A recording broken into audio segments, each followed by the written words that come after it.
Comienzo con el evento de hoy, en este proyecto de las tardes en el museo.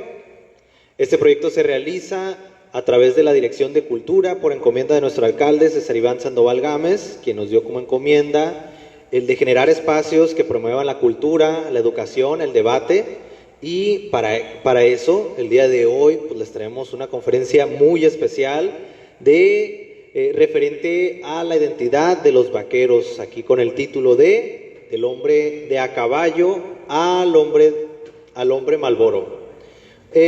Rodeo, vaquería y vaqueridad en los nortes de México, impartida por el doctor Josué Beltrán Cortés, por el cual les pido un fuerte aplauso, por favor.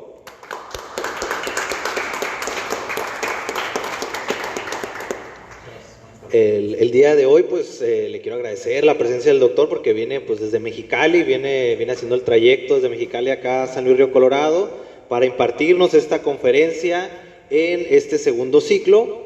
Antes de comenzar me gustaría darles una breve semblanza del doctor Josué Beltrán y bueno, vamos a comenzar. El doctor Josué Beltrán Cortés, nacido en Tijuana, Baja California.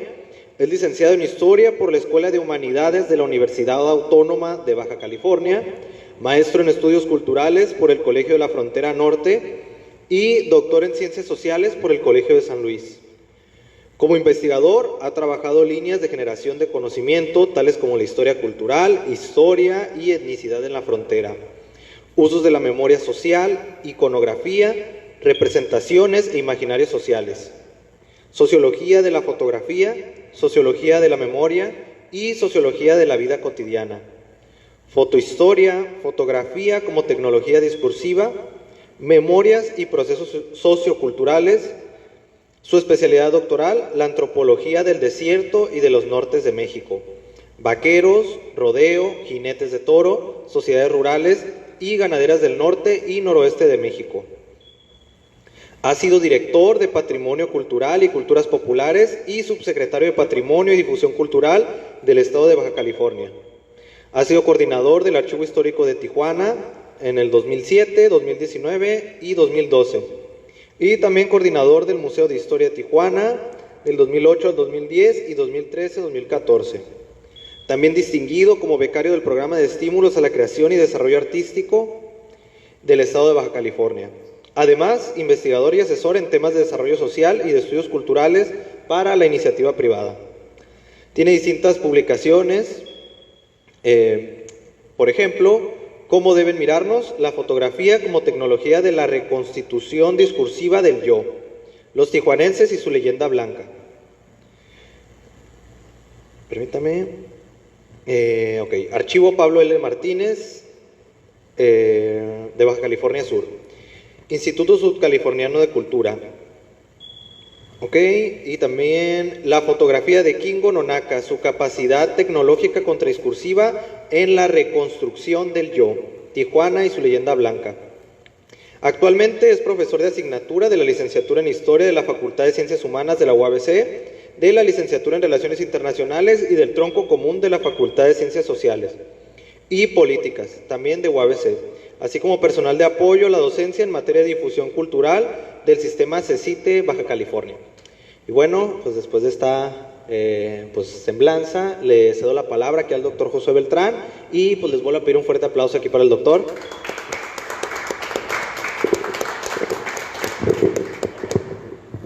Bueno, con para apoyarme.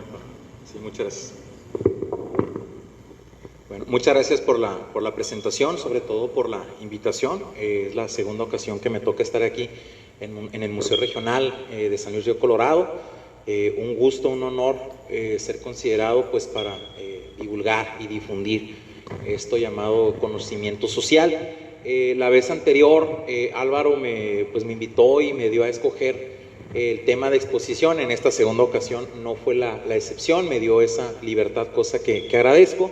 Sin embargo, la cita anterior hablamos sobre un hallazgo que tuve oportunidad de hacer, algo que me tocó conocer. No es que nadie nunca antes lo había hecho, pero tengo entendido que sí, dentro del formato o las formas académicas, aquí en el Ejido Cuernavaca, en Mexicali, ¿no? O mejor dicho, rumbo a Mexicali, pues la celebración de la Semana Santa Yoeme y Oreme, que bueno, pues es un fenómeno, es un acontecimiento, es una manifestación de índole ritual, religiosa, cultural, que lleva ahí 100, 110 años, y apenas lo estamos visibilizando, ojo, desde la academia, porque a nivel popular, dentro del imaginario colectivo, pues ya lleva enquistado pues estos 100, 110 años, ¿no? Sin embargo, en esta ocasión, a propósito de que no muy recientemente, pero tampoco hace 3, 4 meses, o sea, puedo decir que recientemente en agosto, si no me equivoco, fue el aniversario de San Luis. Junio fue el aniversario. Fíjate, entonces sí, ya un par de meses. Pensé que era más reciente todavía. El tiempo vuela. Esta plática estaba pensada para el mes de junio, si no me equivoco. Pero bueno, justo por temas del aniversario y otras cuestiones, pues amablemente me pidieron presentarla a la brevedad, y bueno, pues eso llegó el día de hoy. Lo que ven en la diapositiva, manera de título, El hombre de caballo, el hombre Malboro, rodeo, vaquería y vaquería en los nortes de México, lo que voy a procurar hacer es tratar de construir una semblanza socio-histórica y cultural sobre lo que ha significado la construcción de la imagen, del imaginario, del vocablo, tanto rodeo como vaquero en los nortes de México, para tener la agradable sorpresa, la amable reflexión de que pues el tópico es más mexicano de que lo que nosotros creemos, ¿no?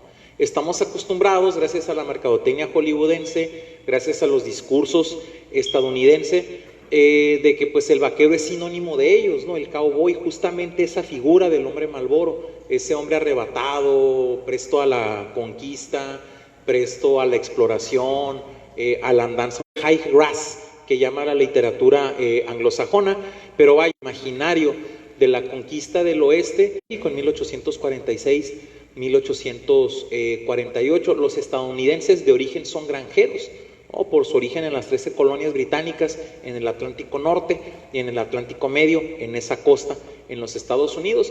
Conocen este estilo de vida, conocen esta forma de ser, a propósito de sus incursiones ilegales al oeste, cuando rebasan los montes Apalaches y poco a poco empiezan a incursionar más allá de los territorios de la Luisiana, vendidos por Napoleón Bonaparte a los Estados Unidos de forma ilegal, porque habían sido cedidos a la Nueva España, sobre todo en el contexto de los tratados de familia durante el siglo XVIII, y de inmediato se aprestan, en cuanto encontraron la oportunidad, a la guerra contra México, porque bueno, pues su meta era la expansión final hacia el Pacífico por muchos motivos, principalmente ir en pos de los recursos naturales, la expansión industrial, la cuestión del ferrocarril. Lo iban a hacer a costa del Canadá. Meterse con Canadá era meterse con los británicos una vez más. No habían pasado ni 100 años de su independencia, entonces decidieron hacerlo en contra de México, pues por la condición convulsa de este país. Sin embargo, la palabra rodeo y la palabra vaquero ya habían aparecido en los documentos de la Mesta novohispana hacia el año de 1545, si no me estoy equivocando. Aquí en las diapositivas va a aparecer el año exacto. Y con ellos el virrey Enríquez trataba de cualificar, trataba de conceptualizar una actividad que está íntimamente ligada a la expansión española o a la expansión hispanoamericana, si me permiten esa palabra, esa expresión, en los nortes de México, por supuesto procedente de España, por las características naturales. El México, eso que ellos denominaban como el septentrión, encontró un desarrollo muy propio, muy particular, ahora sí que muy americano, si me permiten la palabra también. Recuerden que ya hay que quitarnos el vicio de decirle americano a los estadounidenses, ¿no? Americanos somos todos los de este continente y todo lo que tiene que ver con este continente. América existe antes que los Estados Unidos, ¿no? Imaginariamente hablando incluso. Pero bueno, encuentra desarrollo muy particular, muy peculiar a partir de las características de que, bueno, se tiene que crear un consejo de mesta, una institución propia para regular la ganadería, así como existía la mesta española, una mesta hispanoamericana, una mesta novohispana para regular los destinos propios de la ganadería por las características que aquí estaba desarrollando a partir de lo propio, a partir de la geografía local o regional según se vea. y poco a poco empezó a difundirse por el mundo, primero por el mundo hispanoamericano y después por el mundo anglosajón, porque decir vaquero no es únicamente decir cowboy, haciendo alusión a la cultura estadounidense o a la industria cultural estadounidense, específicamente la hollywoodense. Decir vaquero no solamente es decir cowboy u hombre Marlboro, es también decir búcaro, como se llaman los vaqueros tradicionales de Alta California, ¿no? Pero un vaquero es también un soldado de cuera californio. Un vaquero es también, aunque no me gusta mucho la idea, pero he aprendido a aceptarla, un vaquero también es un charro, ¿no? Pero también es un chagra en Perú, por ejemplo, un chalán, un guaso, un gaucho en América del Sur, incluso también allá en Francia también existen los vaqueros, y también en Australia. Es decir, el vaquero es el arquetipo del hombre, pero también de las mujeres, de todos aquellos espacios, de todas aquellas geografías donde la ganadería extensiva tuvo lugar. Pero vaya, en su origen por la difusión que los españoles tuvieron de esta actividad socioeconómica y cultural a lo largo y ancho del mundo. ¿Por qué digo porque incluso en Filipinas hay vaqueros, en Hawái llegó a haber también ganadería. Recuerden ustedes que en el siglo XVI España llegó a representar el imperio más vasto del mundo, ¿no? Un imperio donde literal y figuradamente no se ponía el sol, ¿no? Al norte hasta la bahía de Vancouver, ¿no? Al sur hasta la Patagonia, al este por supuesto a España y algunos enclaves en Europa, y al oeste incluso hasta las islas Filipinas. Entonces sí fue vastísimo, vastísimo el imperio español, y se hablan de muchas cosas excepto de la ganadería. ¿Por qué? Bueno, ya lo comentaba, ¿no? Por la apropiación cultural que los estadounidenses hicieron de esto a partir del siglo XIX, a propósito de la apropiación que se hizo a costa de México. Es decir, no solamente nos despojaron de las tierras, sino también de aspectos íntimamente ligados a nuestra cultura, una cultura que es producto de un sincretismo entre lo español, entre lo indígena y, por qué no decirlo también, en lo americano, es decir, en lo criollo. Pero bueno, todo esto para introducir el tema y para que más o menos nos demos idea qué es lo que vamos a tratar en los siguientes minutos. ¿Qué quiero decir con el hombre de a caballo o del hombre de a caballo?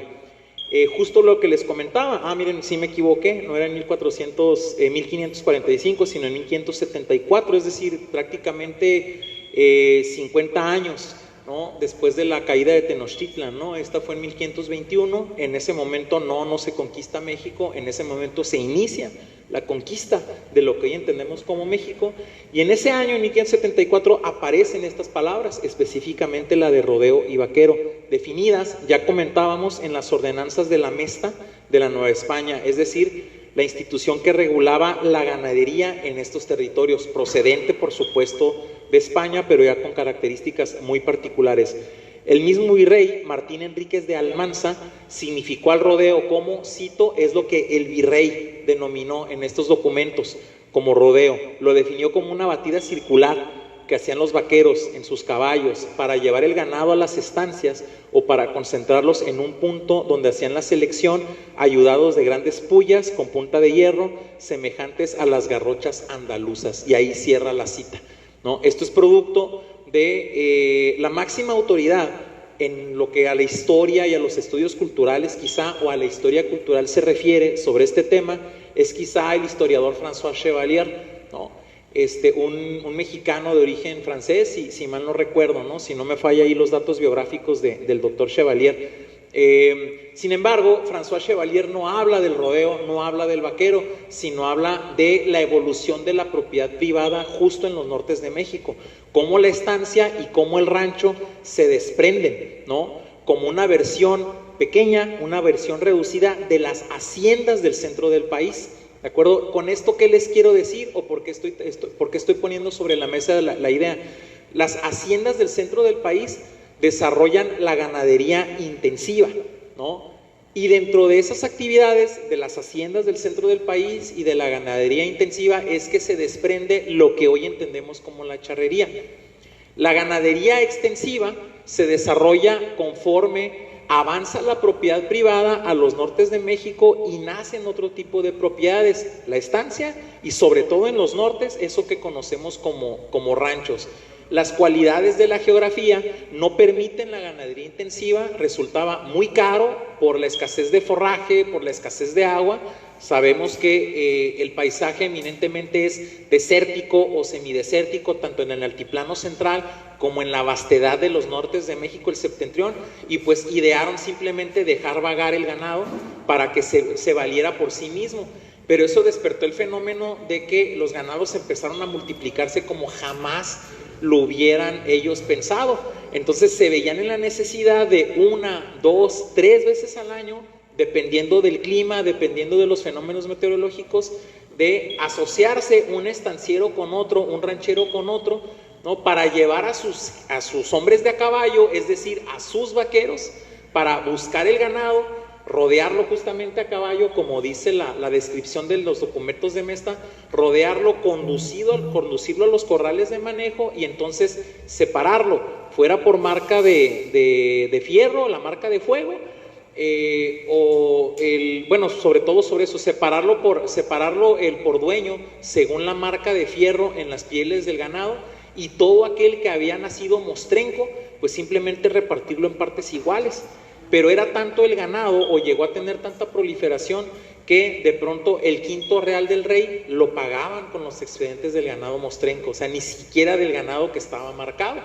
Entonces, con esto también les quiero decir que gracias a la ganadería extensiva también se ganaron muchas tierras de los nortes de México a favor de España y a favor de la Nueva España, porque recordemos que el fenómeno de la conquista, su constante no es la conquista militar, ¿no? O sea, los ejércitos de España no tuvieron éxito en las geografías de los nortes de México. La presencia militar de los españoles fue a la postre meramente defensiva.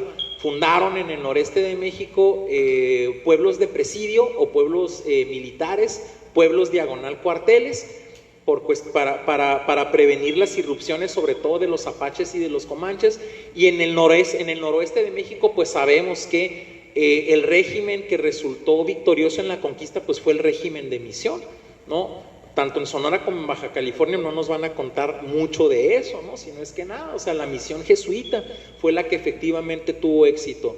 Y sorpresa, dentro de la misión jesuita, la ganadería forma una parte fundamental para el mantenimiento, para el sostenimiento de la misma. No fue la agricultura, o como en Baja California, mucho menos la vid y el vino. Eso fue inventado recientemente para crear una imagen y vendérsela al turista, y pusieron de moda el Valle de Guadalupe, en el caso de Baja California, ¿no? Pusieron de moda el Valle de Guadalupe, y en los años 80 para acá, la ganadería, ¿no? Desarrolla una actividad de vida cotidiana en la larga duración que hoy por hoy representa la tradición, y yo me atrevo a decir desde el historiador Mario Magaña, representa la identidad o las identidades históricas de la Baja California, aunque yo me atrevo a decir del norte de México o de los nortes de México, y justo por esto que estoy tratando de dibujar, ¿no? A mano alzada, es que hoy por hoy el rodeo ya fue declarado patrimonio cultural en Chihuahua, en Coahuila y en Baja California. En cualquier viernes de estos en el periódico oficial del estado sale justamente el decreto de declaratoria del rodeo Vaquería y Vaqueridad de la Baja California, pero además de la fiesta de vaqueros más visible y más grande, más monumental de Baja California, que pues es la fiesta en la Misión, que es una fiesta de vaqueros.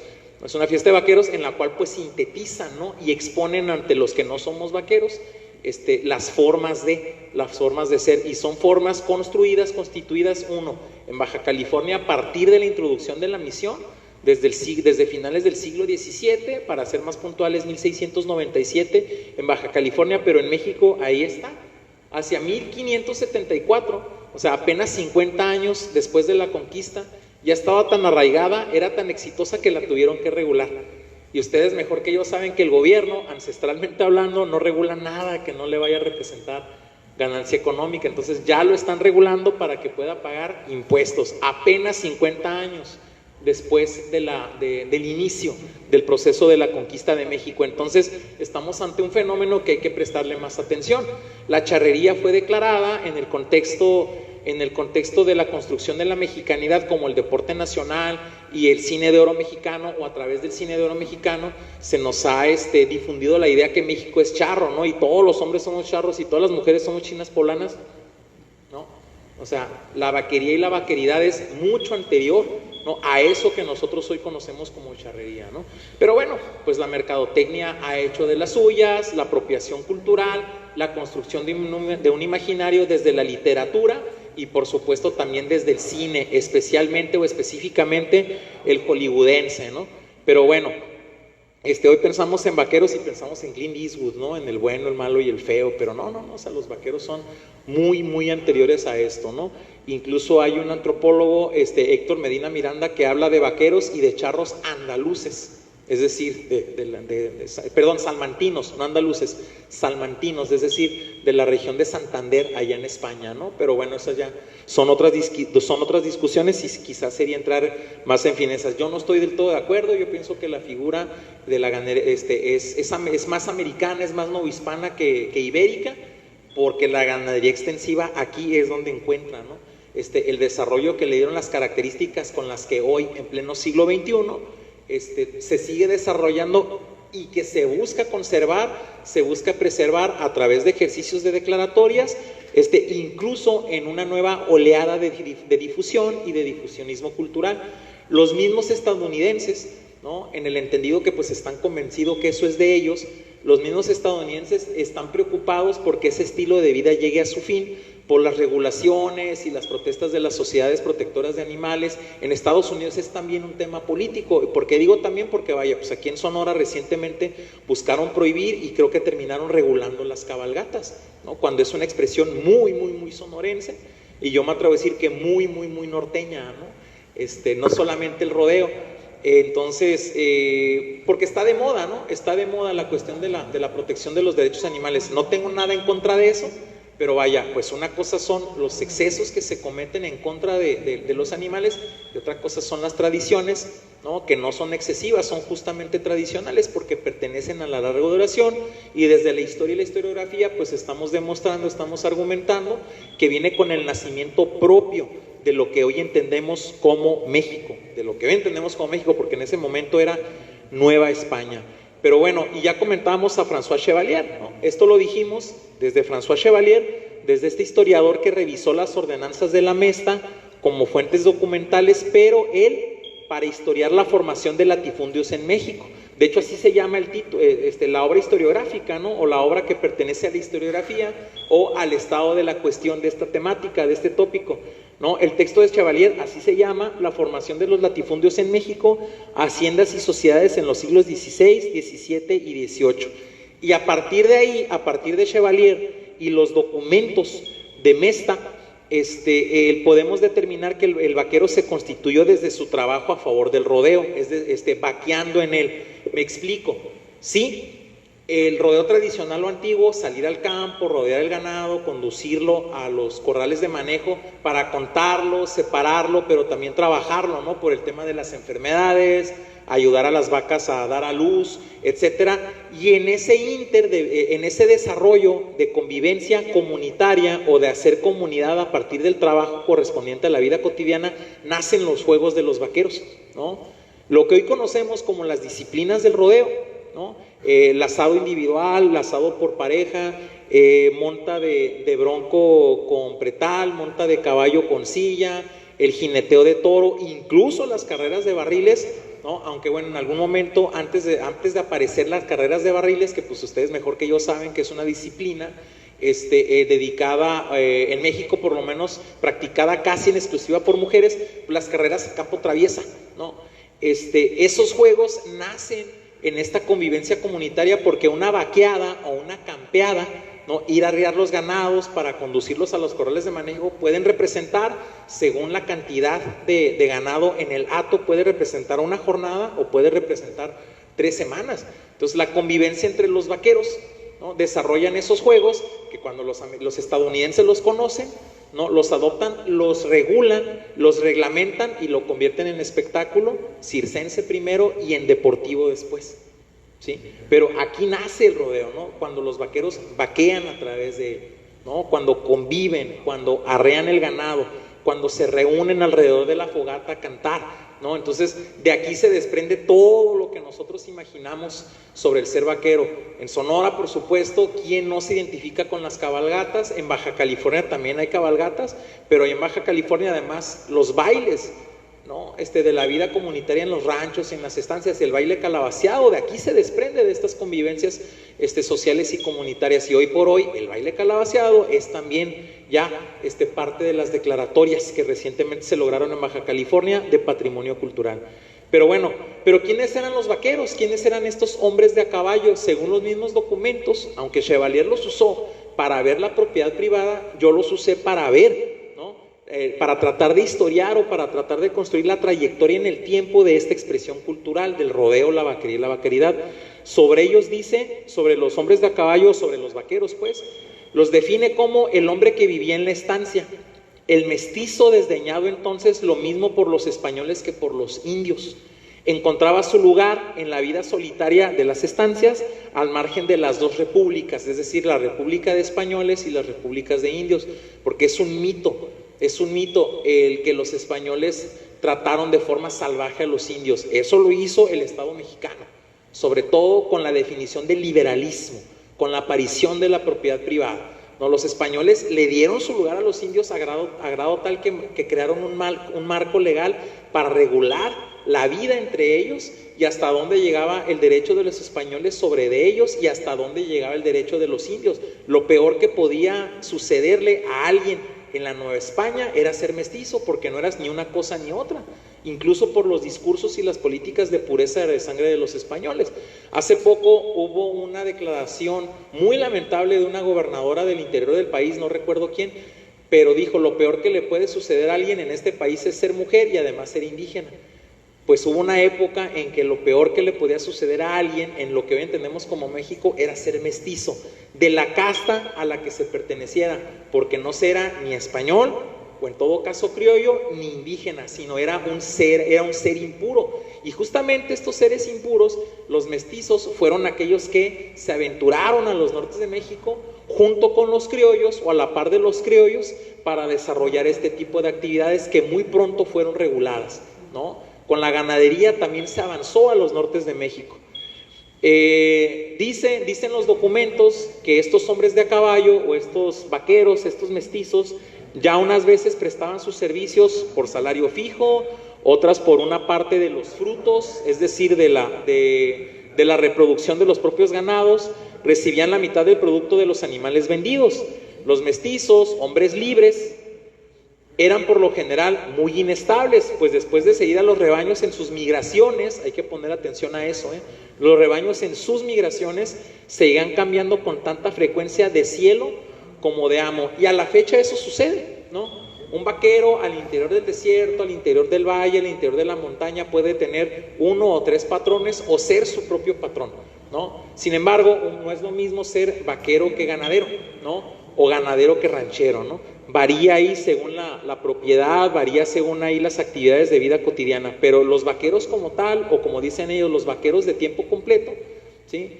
Andan de un lado para otro, muchas veces solos procurando el ganado y se reúnen con otros a propósito de la cabalgata, la fiesta o, por qué no, pues también del rodeo.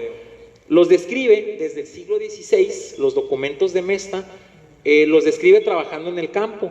Dice que su protagonismo se limitaba a marcar, cito, los animales jóvenes con el hierro de su dueño, a separar periódicamente las bestias de cada estancia y escoger o matar las que se querían vender, como a la fecha, ¿no?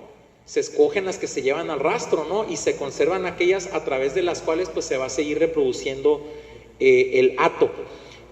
Como hombres, los describe como hombres, cito, que se pasaban toda su vida a caballo y eran extraordinarios jinetes para entresacar animales de los diferentes rebaños, por lo cual inventaron el rodeo, ¿no? Procedimiento típicamente mexicano, novohispano-mexicano, que se inspiró tal vez en una forma de caza practicada por los indios. Esa cita también resulta interesante porque sabemos que antes que los criollos o antes que los mestizos, pues los que estaban en estas tierras eran esos o aquellos a quienes nosotros consideramos como indios, aunque hoy es políticamente más correcto decir pueblos originarios. Conocen también el terreno que ellos entendieron los ganados por su proliferación mostrenca o por su proliferación cimarrona de una manera más hábil, de una manera más puntual, antes que los mestizos o antes que en los criollos, y se convierten en mejores vaqueros que los propios mestizos o que los propios criollos, a grado tal que hay documentos de la antropología estadounidense y canadiense. No me ha tocado ver el rodeo, la vaquería y la vaqueridad todavía en la antropología mexicana. De hecho, en un acto de soberbia, haciendo mi modestia aparte, creo que mi trabajo es el primero de su tipo en México, creo, no estoy muy seguro, o por lo menos eso me han dicho cuando me ha tocado ir a exponer a otras partes. De hecho, esto me lo dijeron recientemente en la Universidad de Sonora, acá en Hermosillo. Dicen, para revisar fuentes en español, pues nada más la suya, o sea, porque pues, todo está en inglés, o en todo caso en francés, cosa curiosa, ¿no? Pero sobre todo las cosas en inglés. Lo que pasa es que los franceses le han prestado mucha atención a la cuestión tauromáquica gracias a un antropólogo de nombre Frédéric Somat, pero ese es otro tema, ¿no? La tauromaquia. Ahorita estamos hablando de rodeo, vaquería y vaqueridad, o eso estamos intentando hacer. Cuando un vaquero quiere ser reconocido como un buen vaquero, particularmente los jinetes de toro, antes de decirse buen vaquero se dicen buen indio. Y esto lo encuentro también en Baja California, en los rodeos que me tocó atestiguar, andando haciendo trabajo de campo, levantando etnografía. Por ejemplo, los vaqueros de la Misión, ¿no? Que son de los mejores vaqueros que hay en la Baja California, incluso han llevado jinetes a los mundiales de rodeo y de jineteo de toro en la Catedral Mundial del Rodeo, que está en Brasil, en Barretos, no está en Texas, está en Brasil, en el poblado de Barretos o en la ciudad de Barretos. Han logrado también llevar a vaqueros a PRCA, a PBR, etcétera, o sea, esos circuitos, ¿no? Es como si estuviera hablando de las grandes ligas, ¿no?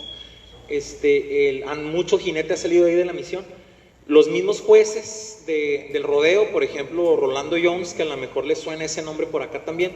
Rolando dice, no, estos no son buenos vaqueros, estos son buenos indios, ¿no?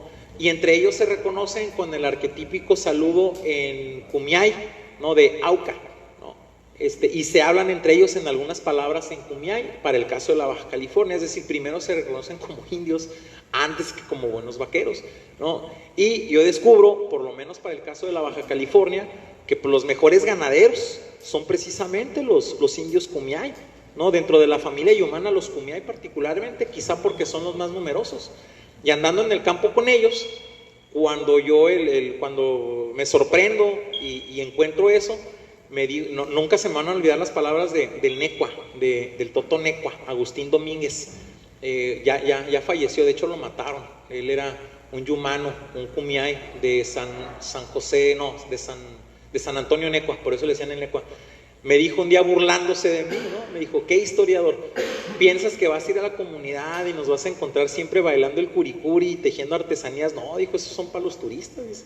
Nosotros tenemos que trabajar y aquí no hay de otra más que trabajar como vaqueros. Así es de que, además de indios que bailan curicuri, somos vaqueros que sabemos manejar ganado y sabemos montar. Y me dijo otras cosas, pero bueno, ahorita no es el caso, ¿no? Entonces dije, mira qué interesante, ¿no? O sea, para el caso de la Baja California, y yo me atrevo a decir, por lo que se dice, ¿no? O por lo que aducen los documentos desde el siglo XVI, pues seguramente también los apaches, ¿no? De hecho, la literatura o el imaginario del western pinta también a los indios de una manera muy pronta, como buenos jinetes, ¿no? Las correrías para saquear los pueblos, ¿no? Buscando comida, y las cosas que ellos valoraban por encima del oro, pues era caballo. Y recordemos que el caballo llegó a América, ¿no? A partir de la presencia europea. O sea, los caballos no existían en estas tierras, salvo en estas épocas prehistóricas, en las épocas de las glaciaciones, ¿no? De esta megafauna que llegó a existir en América del Norte. Bueno, sí existía un tipo de caballo, pero pues para nada es el caballo que nosotros conocemos, particularmente el mustango, ¿no? Que se desarrolló de forma mostrenca o cimarrona en los nortes de México, en el entendido que hoy hablar del oeste estadounidense o del suroeste estadounidense fue hablar del septentrión de la Nueva España, fue todavía hasta 1846 hablar de buena parte de los nortes de México, nada más y nada menos que del 55% del territorio mexicano. Entonces, denotamos o encontramos una relación histórica con el ganado, pero también con la tierra. Nos remitimos a argumentar desde la perspectiva de la vida cotidiana, o nos remite, mejor dicho, ¿no?, a argumentar esto, o a sugerirlo, de desarrollar los argumentos desde una perspectiva más de vida cotidiana que otra cosa.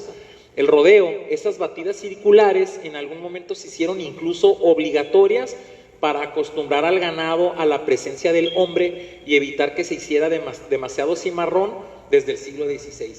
Es decir, el desarrollo del ganado a través de la ganadería extensiva incluso rebasó los esfuerzos, ¿no?, de aquellos que decidieron traérselo por acá a ver qué pasaba, y pues fue la primera, antes que la minería, fue la expresión económica, comercial, que efectivamente rindió frutos, mucho antes que la minería incluso, Pero bueno, en fin, no perdamos de vista que es la época en que inició la conquista de México, ya lo comentábamos en los primeros argumentos. La ganadería y su producto cultural, el rodeo, y desprendido de él, el vaquero, su vaquería y vaqueridad.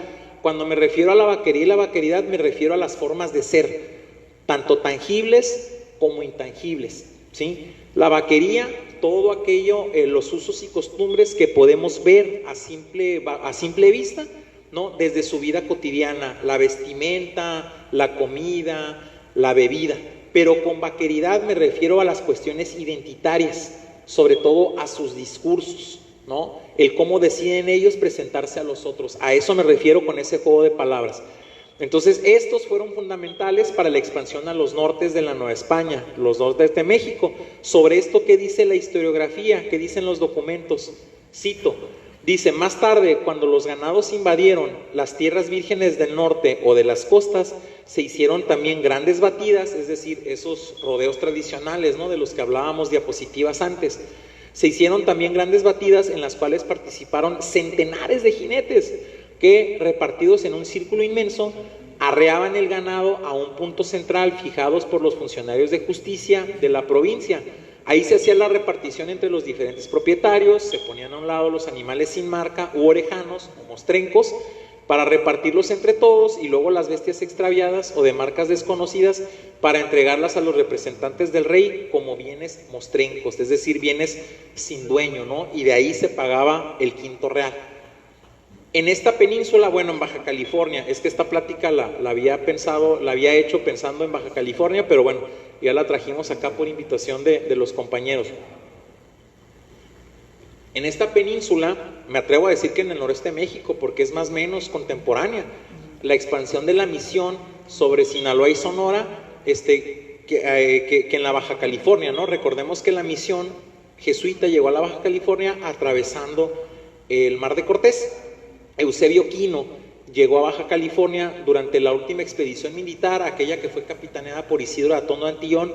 Llegó en calidad de cosmógrafo y cartógrafo mayor, y Quino se encargó de convencer a las autoridades, sobre todo a las de la Compañía de Jesús, de replicar el modelo de misión que ya se estaba desarrollando en Sonora, en Baja California. A Quino no le tocó iniciarlo allá en Baja California, pero sí a José María de Salvatierra, ¿no?, en 1697, con la fundación de Nuestra Señora de Loreto de Conchó.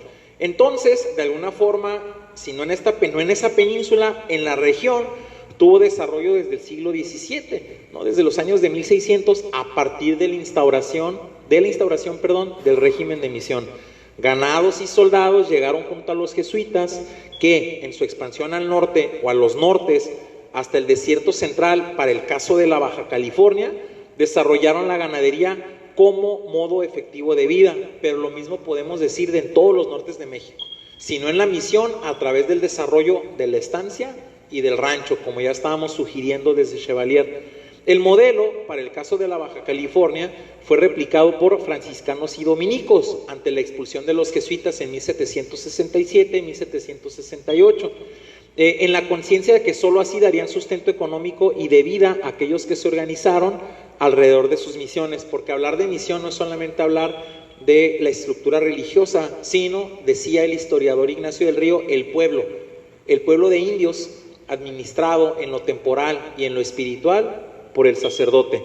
Así entonces la ganadería, el rodeo, la vaquería y vaqueridad tuvieron presencia también en Alta California o Nueva California, pero también en el Nuevo México, Y entiéndase, por favor, el Nuevo México, lo que hoy comprendemos como Arizona, Nuevo México, Colorado, Utah, Nevada y por supuesto también Texas, ¿no?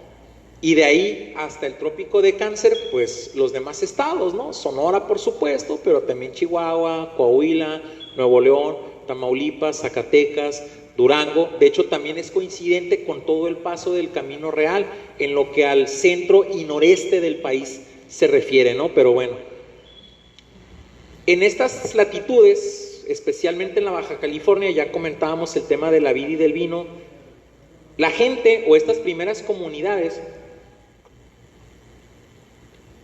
agrupadas, organizadas ya alrededor y al interior de la misión, no sobrevivieron gracias a la vid y al vino, como han intentado las distintas autoridades desde la década de 1980 convencernos, ¿no?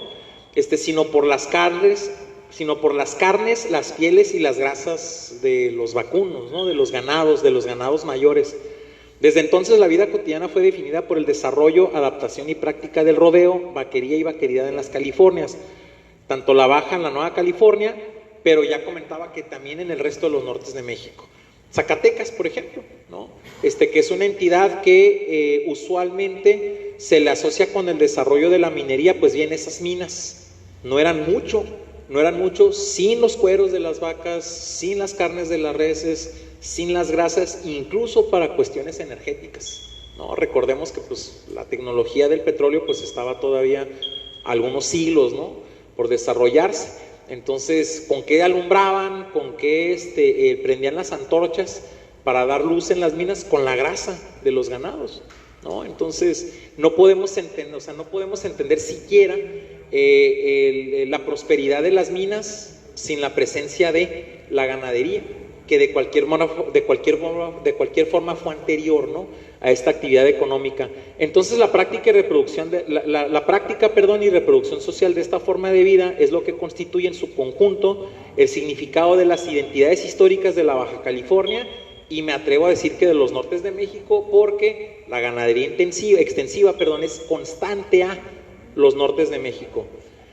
Como rodeo, entender la práctica tradicional de mover y trabajar el ganado, aquella batida circular, ya hemos comentado, definida en las ordenanzas de Mesta, en cuyo seno se desarrollaron los juegos del vaquero, ya también lo comentábamos, esos que en el siglo XIX sentaron las bases para definir un reglamento y sintetizar, modernizar el rodeo tradicional en un deporte y espectáculo, de lo cual incluso los mexicanos son también responsables antes que los estadounidenses. ¿Sí? ¿Por qué lo digo así? Ahora vamos a pasar, ¿no?, del hombre de a caballo al hombre Malboro. El historiador Moody Boatwright, un historiador que, bueno, se hizo famoso justamente por en Estados Unidos ser de los primeros en historiar esta cuestión del rodeo. El historiador Moody Boatwright da cuenta de una carta escrita por una persona de nombre Main Red a un amigo irlandés. Se desconoce el nombre, ¿no?, en la cual describe cómo, ojo, y estoy citando la carta, ¿no?, que utiliza Moody Boatwright como documento, cita que se la pasó en grande apreciando concursos entre ellos, ¿quiénes? Pues los vaqueros, ¿no?, por ver quién era el mejor lazador o derribador de toros, novillos y becerros.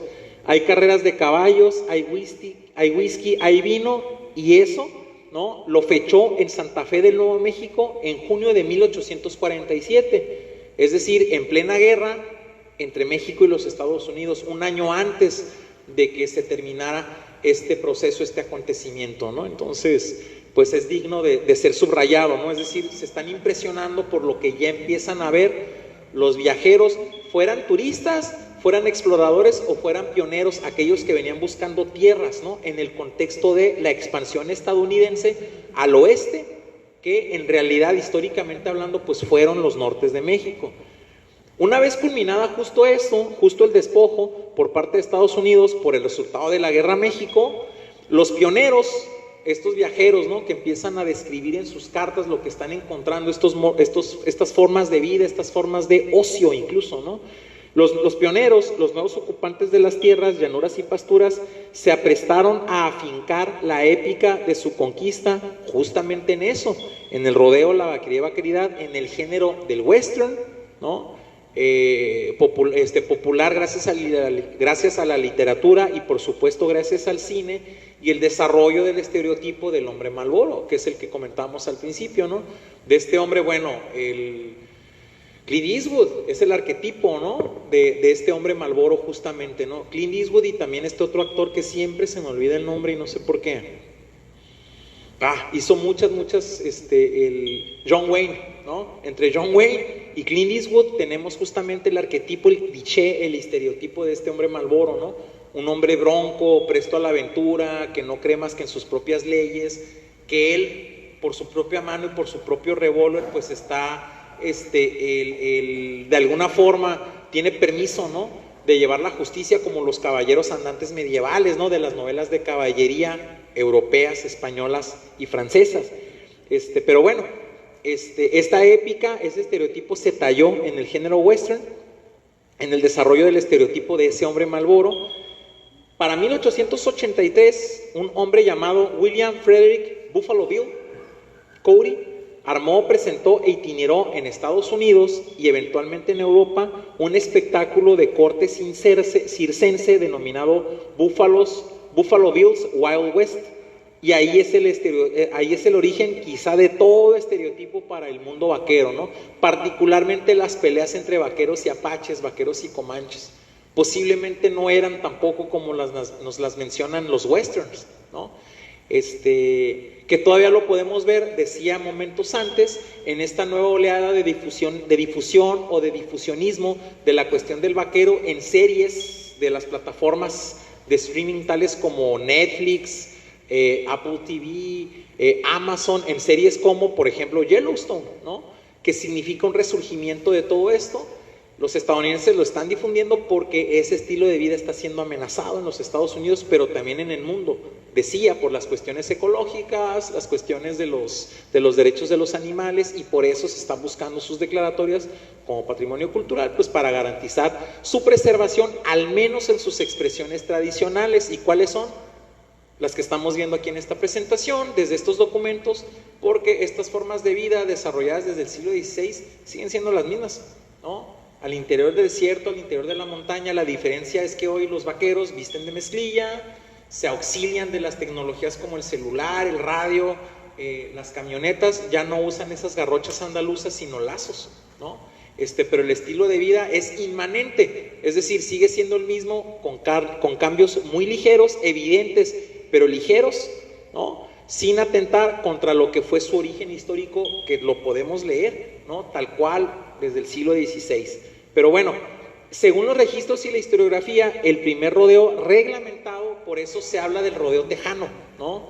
Porque las primeras expresiones deportivas se vieron allá en Texas, ¿no? Los turistas, los pioneros, los viajeros empiezan a dar cuenta de ellos como el documento La Carta, fechada en Santa Fe, firmada en Santa Fe, fechada en 1847, pero quizá, no lo sé, por lo menos así lo he encontrado hasta ahorita en la historiografía, el primer rodeo reglamentado, deportivo, por ende modernizado, tuvo lugar en el poblado de Canadian, Texas, en 1888, ¿sí? Quizá, no lo sé todavía, no lo he podido demostrar, pero pues hasta ahorita es lo que me ha tocado encontrar en las revisiones.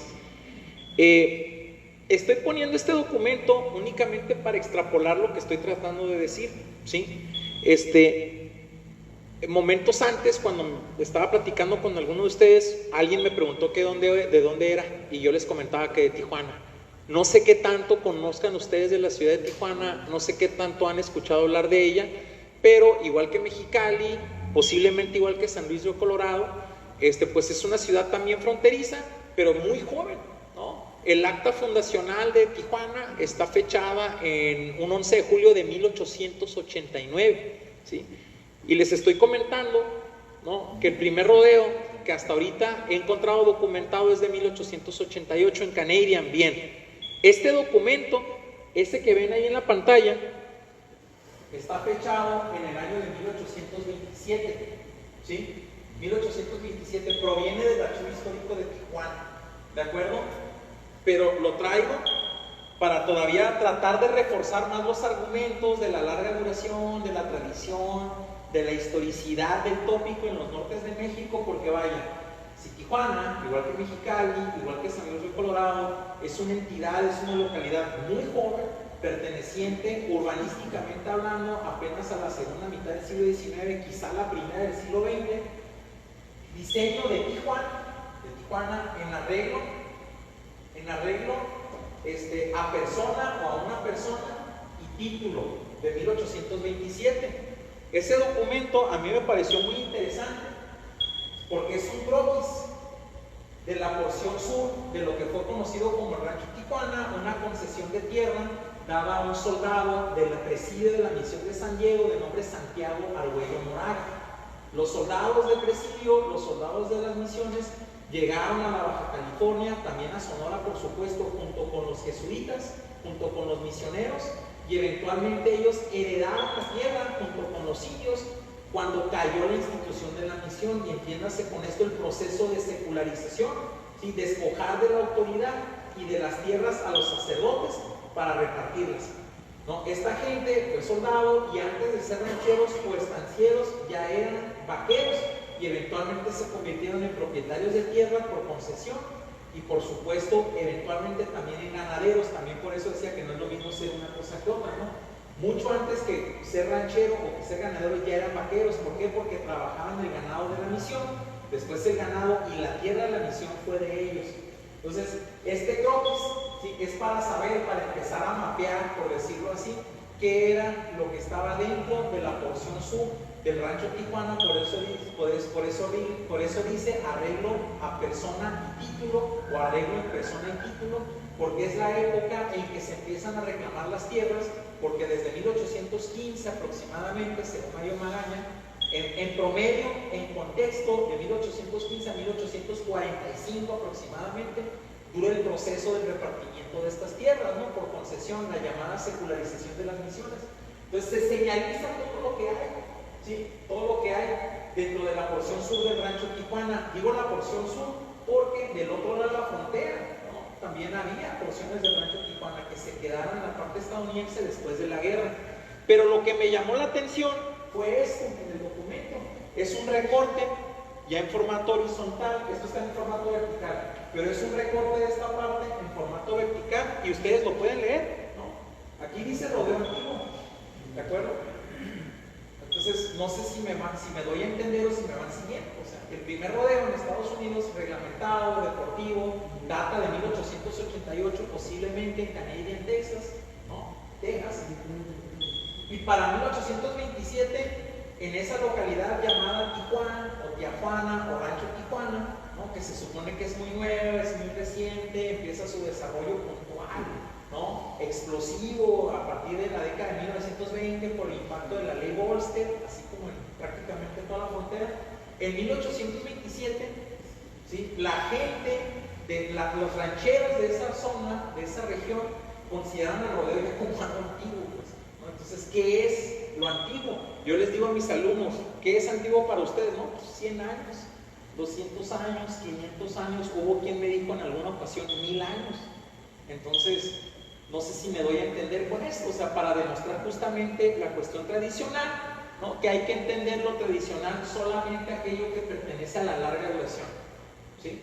Porque, o sea, la tradición no es necesariamente lo correspondiente a los pueblos originarios o correspondiente a lo antiguo, a lo viejo, aquello que pertenezca a la larga duración, independientemente de sus manifestaciones en el tiempo, ¿sí? Como el rodeo, precisamente, insisto, reitero, es inmanente. Se ha celebrado, se ha organizado, se ha hecho de la misma manera desde el siglo XVI hasta el XXI, con adaptaciones mínimas que tienen que ver con cuestiones tecnológicas, quizá con cuestiones estéticas, pero en esencia es lo mismo. Eso es tradición. Eso es tradicional. No es lo que nos dice el Estado, no es lo que nos dice una ley de patrimonio cultural, no es lo que nos dice, lo que nos ha enseñado la SEP desde que estamos en el kinder y todavía hasta nuestra vida adulta. Es lo que se desprende de la práctica de vida cotidiana en la larga duración, es decir, en su historicidad, en su trayectoria en el tiempo. Y estas fotografías ya es únicamente para aderezar la plática, ¿no? La fotografía es contemporánea a dos cosas: al desarrollo del turismo, justamente en el contexto de la década de 1880, 1890, y es contemporáneo el rodeo, cosa curiosa, ¿no? Entonces, en esta frontera, para tratar de particularizarlo un poquito más, pues claro, se convierten en puntos atractivos para el turismo estadounidense, ese turismo que venía de la costa atlántica y norte de los Estados Unidos, de climas fríos, de localidades ya muy urbanizadas como Nueva York o como Boston. Venían buscando buenos climas, aunque también venían buscando desde 1849, muchos de ellos, no solamente buenos climas, sino también el oro. Recordemos que en 1849 se desata la fiebre del oro en el oeste estadounidense, ya estadounidense, particularmente en California. Pero podemos ver imágenes como estas, ¿no? O sea, viajeros, pioneros, turistas que están viniendo al oeste, pero eso no es Estados Unidos, ¿sí? Esto es la frontera, ¿sí?, de Sonora y Baja California con los Estados Unidos, ¿sí? Si no les ofrezco el contexto, bien se hubiera podido decir, no, pues es una región acá en el medio estadounidense, ¿no?, a punto de entrar a California. No, esta es esta frontera, ¿sí?, esta frontera. Entonces, incluso la estética, yo me atrevo a decir que incluso la estética del western es mexicana. Reitero, ¿sí?, estas formas de vida, estos estilos de vida, ellos se lo encontraron a partir de su encuentro, a partir de su conquista, ¿no?, por la Guerra México del 48.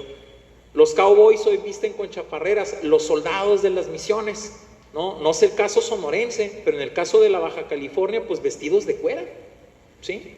O sea, ya esas pieles, pues para cubrir sus cuerpos, para manejar los ganados o para explorar, ¿no?, los territorios agrestes de estos desiertos que pues no son nada fáciles de domar, ¿no?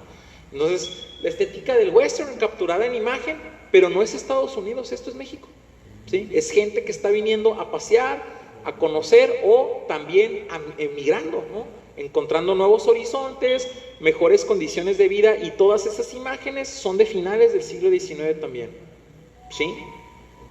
O sea, ahí están tratando de vadear, ahora sí, el río Tijuana, en calesas y en estas carretas, ¿no?, que son propias también de este imaginario pues épico, típico, ¿no?, de lo que era domar el salvaje oeste, con la diferencia que también son turistas, ¿sí? Por ejemplo, ¿no?, From Mexico to America, esa es una imagen, me gustó mucho y decidí ponerla porque pues es playas de Tijuana, ¿no? Una zona que pues uno no diría que pues no es vaquera, ¿no?, por todo lo que se dice de Tijuana. Es una ciudad saturada, sobrepoblada, es el municipio más densamente poblado del país, ¿no?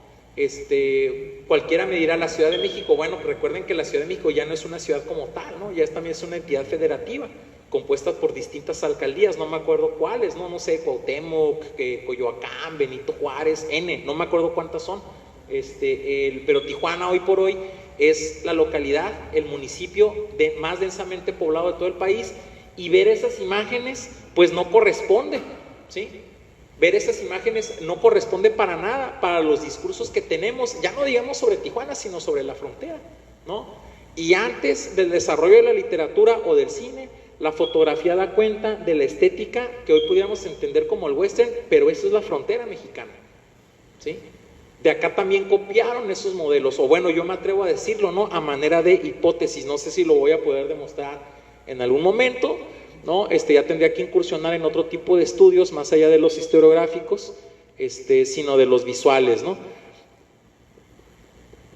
Bueno, y pues un poquito más únicamente, ¿no?, de la estética y pues ahí pueden ver, ¿no?, Cantina Tijuana Salón, ¿no? Y pues chequen, ¿no?, chequen la estética. Simplemente chequen la estética. De hecho, cuando los estadounidenses llegan a la frontera, ¿no?, y empiezan a encontrar esto, dicen, bueno, pues entonces, ¿dónde está lo que consideramos típico mexicano? Y empiezan a desarrollar escenografías como la del burro cebra, ¿no?, retratar a los turistas con zarapes, con los sombreros charros, pues porque estaban encontrando esa estética por acá, pues que ellos creían que era de ellos, pero pues es más mexicana que otra cosa, ¿no? Y bueno, ahí con la introducción del automóvil en las primeras décadas del siglo XX, y esas ya son fotografías contemporáneas. Ellos precisamente son yumanos, son kumiais, ¿sí? El muchacho, porque bueno, murió muy joven, lo mataron muy joven, el de chamarra café es precisamente el totonecua, Agustín Domínguez. Él fue el que me dijo esto que les decía, ¿Qué crees que vas a venir a la comunidad y nos vas a encontrar bailando curicuri, tejiendo artesanías? No, no, somos vaqueros. Entonces, ahí me invitaron a una campeada de apenas una jornada, justamente para ir a rodear ganado, para conducirlos al corral, separarlos, tratarlos, pero es ganado de reparo, no era ganado de engorda, ¿no? Era ganado para el rodeo, que también manejan ganado de engorda, ¿no? Para el rastro. Entonces, ahí estamos en la campeada, conduciendo. Yo tomé las fotos desde celular, a caballo, precisamente. Estamos conduciendo ganado en una localidad conocida como El Tigre, allá en Baja California, en los alrededores del Valle de Guadalupe. Una entidad que, insisto, ¿no? Típicamente, Valle de Guadalupe particularmente, es asociada a la vid y al vino.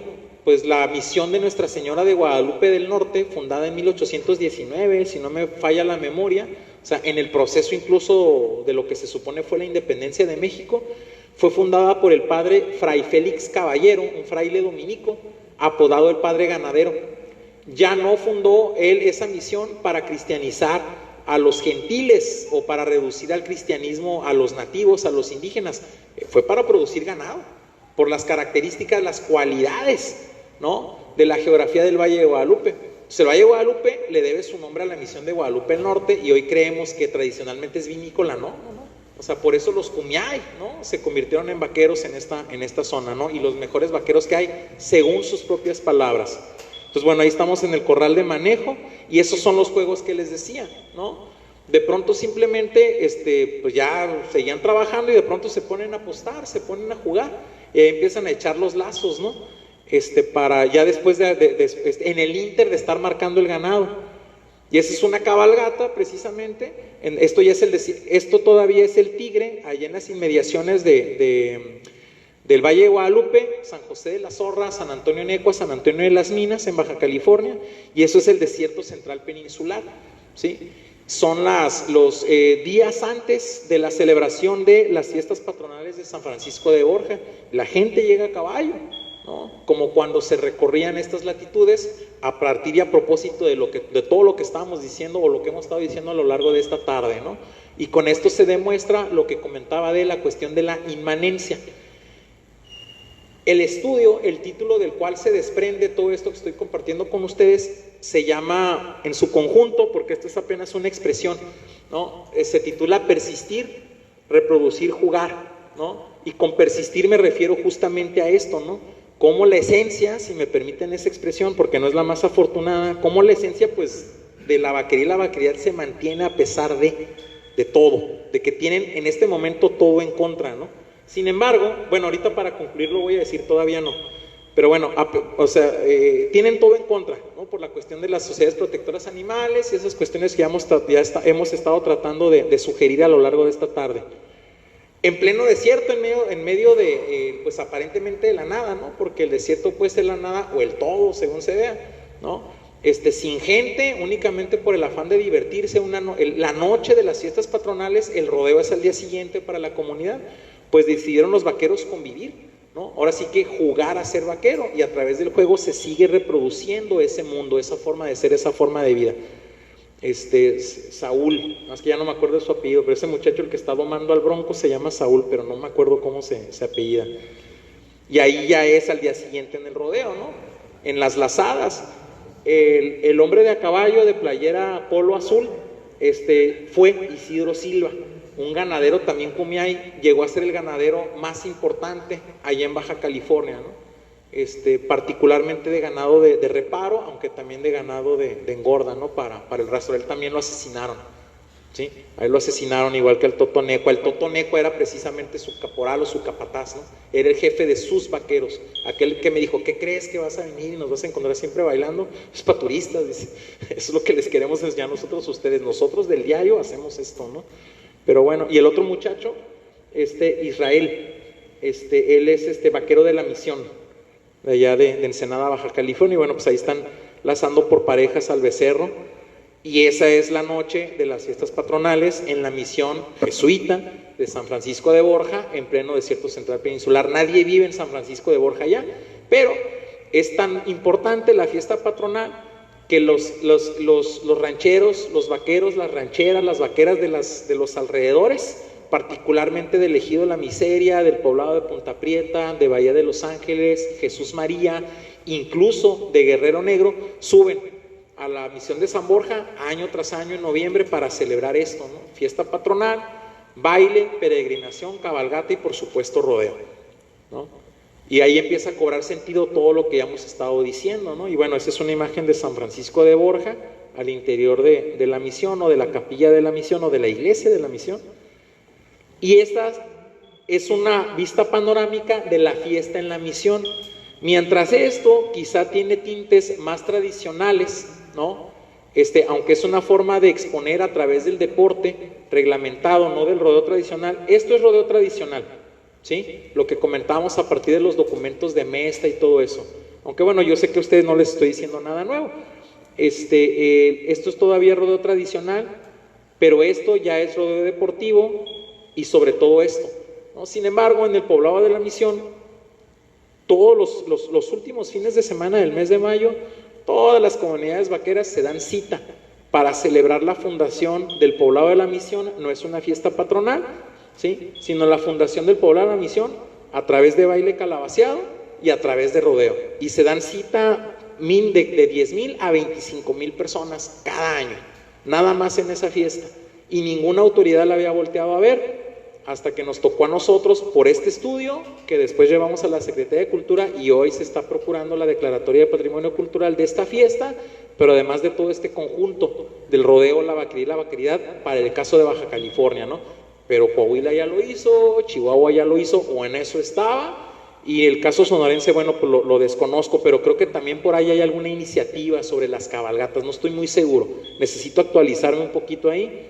Y bueno, una de las expresiones monumentales de esta fiesta, que está diseñada para difundir la vaquería y la vaqueridad, pues las fogatas, ¿no? Que son arquetípicas, tradicionales en el etos vaquero, ¿no? Para reunirse, compartir, después de jornadas incluso en solitario, ¿no? Las ruinas de San Miguel Arcángel de la Frontera, el poblado se desprende de las tierras de la misión, pero no obedece a la secularización, sino ya a compras de tierra, ¿no? Por un hombre de origen irlandés de nombre Philip Crosthwaite, ya hacia 1850 y tantos, no recuerdo exactamente el año, pero ya fue después de la secularización. Y pues rodeo y calabaceado, como pueden ver, ¿no? Rodeo y calabaceado, que a través de ello podemos ver expresiones de las identidades históricas. Hoy son patrimonio cultural o están por ser declarados, pero no es la identidad histórica, sino son expresiones de la identidad histórica derivadas del rodeo, la vaquería y la vaqueridad, ¿no? Calabaceados monumentales, eso es en un lienzo charro que fue adoptado por los vaqueros para el rodeo en Rosarito, ¿no? Este es el festival anual conocido como Tierra de Vaqueros, donde hay calabaceado monumental, pueden ver todo el lienzo, todo el ruedo, tapizado por vaqueros y vaqueras bailando calabaceado, como lo pueden ver, pero también hay rodeo. O sea, son indisociables, ¿no? Una cosa de la otra, es lo que quiero decir. Y esto también lo he visto en Chihuahua, lo he visto aquí en Sonora, cuando he ido a la Expogan, por ejemplo, y etcétera, etcétera, etcétera. Otra expresión del rodeo, que no estamos muy de acuerdo con asociarlas, pero deriva de la ganadería extensiva, es el jaripeo, pero eso ya es otra cosa, ¿no? Porque comúnmente dicen, no, en México es jaripeo. No, no es cierto, el jaripeo ya es otra cosa, ¿no? Es monta de toro, pero bajo otras circunstancias y bajo otras dinámicas donde sí se lastima al toro, ¿no? Porque le encajan ganchos. Mientras que las espuelas de los vaqueros son lisas únicamente para rayar las costillas. Incluso los reglamentos del rodeo, ya pensando en el deporte, cuando detectan una gota de sangre descalifican, ¿no? O sea, no pueden permitir el maltrato animal, todo eso está regulado. Pero las sociedades protectoras de animales no ven eso, ¿no? Ellos ven algo que aparentemente es violencia, cuando en realidad es la puesta en escena de una forma de vida que es tradicional, por no decir ancestral, porque quizá no cabe la palabra ancestral aquí, pero sí tradicional por su larga duración. Insisto, reitero, repito, desde el siglo XVI, lo mirábamos ahorita citando los documentos de Mesta. Y bueno, eso ya es únicamente una hebilla que entregan de forma honorífica en el Festival Tierra de Vaqueros, pero también en el rodeo de la fiesta en la misión y en cualquier competencia de rodeo, ¿no? Es el máximo trofeo que un campeón de cada disciplina se puede llevar, no como los que les dan a los de fútbol, ¿no? Es la hebilla y lo portan orgullosos, ¿no? O sea, pueden quedar campeones una vez en su vida, pero siempre van a portar orgullosos esa hebilla, porque en ese momento ellos fueron los mejores quizá del mundo. Y este es otro nivel de observación, es algo que yo, tuve a bien denominar dentro de las expresiones del rodeo, la vaquería, el rodeo campirano, ¿sí?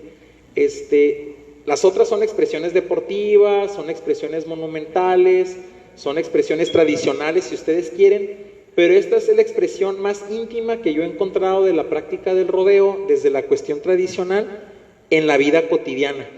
Esto es un miércoles, martes o miércoles, en el altiplano del poblado de la Misión, o más bien en el ejido de la Misión, chamacos de preparatoria que le pidieron permiso a un vaquero local de nombre Villagardo Moreno para utilizar sus vacas lecheras para jugar a ser vaqueros, ¿no?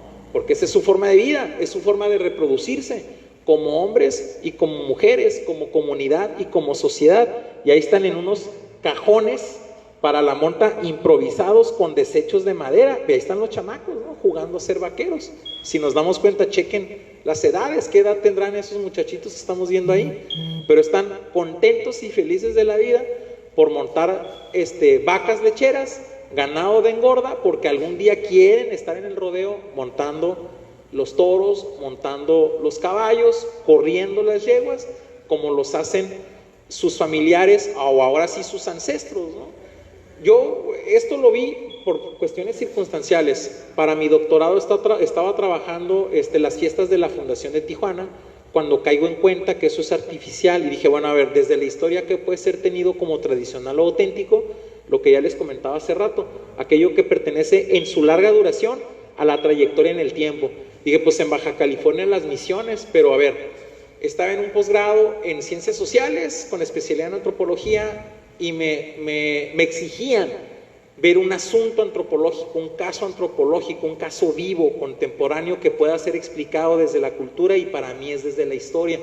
Dije, bueno, pues los vaqueros, ¿no? Se desprenden de las Misiones, pero si yo no soy vaquero, ¿a dónde puedo ir a ver rodeo? En Tijuana, además, ¿no? Les conocía todo en ese momento.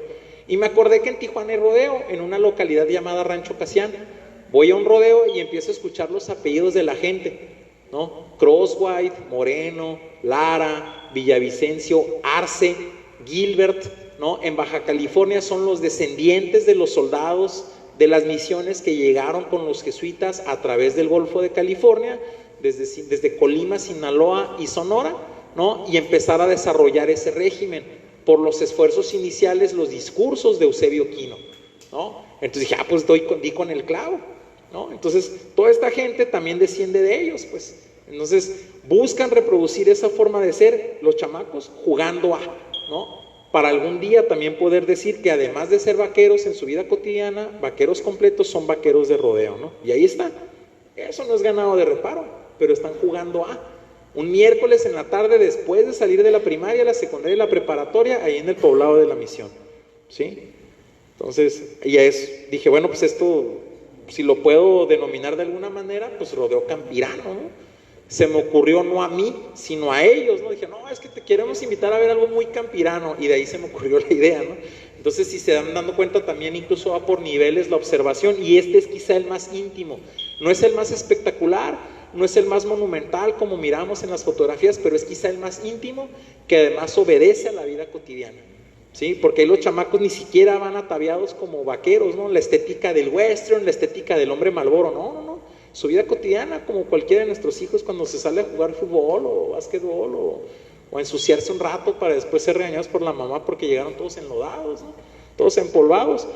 Pero incluso ahí la comunidad, aunque es un miércoles en la tarde, al día siguiente hay escuela, ¿no? Porque no eran vacaciones, era cualquier día de estos ya donde hay escuela y trabajo, pues de todas formas saben que se van a juntar y a convivir como mejor lo saben hacer, con comida y con bebida, ¿sí? Ahí están preparando carnitas y chicharrones, pero también con música, ¿sí? El señor a su mano derecha es Villagardo Moreno, y el de su mano izquierda es uno de sus hijos, que tienen un trío llamado Los Cardoso y Lobo Negro, que tocan música tradicional vaquera, ¿no? Ahí en el poblado de la Misión. Y pues eso sería todo. Muchas gracias.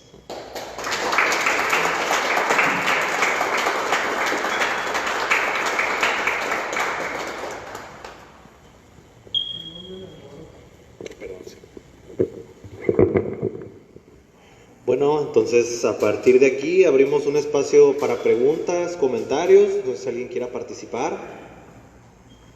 Entonces, ok, adelante, no sé si quiera el micrófono. Doctor, yo tengo una duda. Cuando llegaron los españoles a México, se supone que ellos trajeron el caballo. Para esa época, estamos hablando de 1519 más o menos, ¿sí? Ya existían este tipo de ganado, se puede decir, aquí en el norte. No, todo esto lo trajeron ellos. Un proceso de expansión a los nortes, todo vino de la península ibérica, pero como comentábamos, encuentran expresiones muy particulares, ahora sí que muy americanas, en el entendido de que hay que olvidarnos, ¿no? de hacer del estadounidense o de los Estados Unidos sinónimo de América o de lo americano. Encontraron características muy americanas de este continente y tuvieron que desarrollar sus propios reglamentos, sus propias instituciones o las versiones americanas, ¿no?, de las instituciones ibéricas para regular todo esto, pero no existía. Hubo una época, en la era de las glaciaciones, en donde existía algo llamado megafauna, y sí llegó a existir una especie de caballo gigante, pero se extinguió por los cambios climáticos. El caballo y los ganados que nosotros conocemos de todo tipo, ¿no?, porque no existían. Recuerden ustedes que en la Mesoamérica, como no existían animales y por lo pronto, o por ende, mejor dicho, no existía la tecnología de tiro, las sociedades mesoamericanas desarrollaron una clase social, si así se le puede llamar, exclusiva para cargar cosas pesadas llamadas tamenes. O sea, porque no existía pues nada de esto. Llegan los españoles, incorporan los ganados de engorda, tanto los menores como los mayores, por ejemplo las cabras, los cerdos, los borregos, los toros, las vacas y por supuesto los caballos. Pero es hasta que llegan ellos y empiezan su incursión hacia el norte. Creo que existían los bisontes aquí en el norte. Los bisontes sí, los bisontes sí, pero no este tipo de ganado, ¿no? Los bisontes sí, o los búfalos que llamaban las culturas del norte, ¿no?, esos llamados genéricamente apaches, y bueno, más los apaches que los comanches, ¿no? Adelante. Mi participación es para hacer una propuesta o una pregunta sobre el tema de los arrieros, porque a mí me ha tocado vivir en la sierra durante 3 años y tienen sus rutas también los arrieros. Ya ven que bajaban de las montañas hasta el mar a llevar sal, a llevar otros productos y intercambiar. También es muy buen tema, muy buen tema de estudio las rutas que hubo de los arrieros. Sí, totalmente de acuerdo, sí, es un tema inexplorado, que pues hay que volver a ver. Las bestias de carne. Claro que sí, muchas gracias. Bueno, nomás a mí me gustaría hacer un comentario. Sí, las cabalgatas ya fueron declaradas Patrimonio de Sonora en 2022, o sea, se aprobó ya hace tiempo. Pues por lo mismo que usted ahorita comentaba, considerarlas pues parte de las tradiciones. A mí me gustaría, pues viste que ahorita ya no hay preguntas, nomás una última pregunta.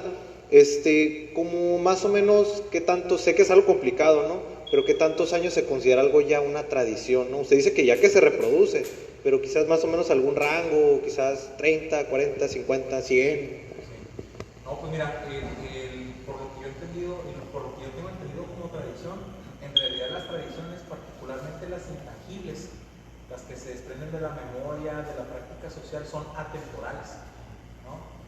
Mientras dice un historiador, decía, ya murió, pero decía Eric J. Hobsbawm en ese texto llamado La invención de la tradición, dice, todo lo que nosotros entendemos como tradición, lo que nos da identidad, todo es una invención en el entendido de que es un acuerdo social que ha sido reproducido a lo largo del tiempo por la comunidad o la sociedad que lo practica, ¿no?, a lo largo de su tiempo. Pero dentro de esas invenciones o de esos acuerdos sociales, si me permites, hay unas que son artificiales, y son artificiales porque siempre necesitan un discurso que los justifique, como en este caso, por ejemplo, los símbolos del nacionalismo. Yo les digo a mis alumnos, pues por eso siempre nos ponen, ¿no?, saludar la bandera y cantar el himno, porque necesitan inyectarnos eso.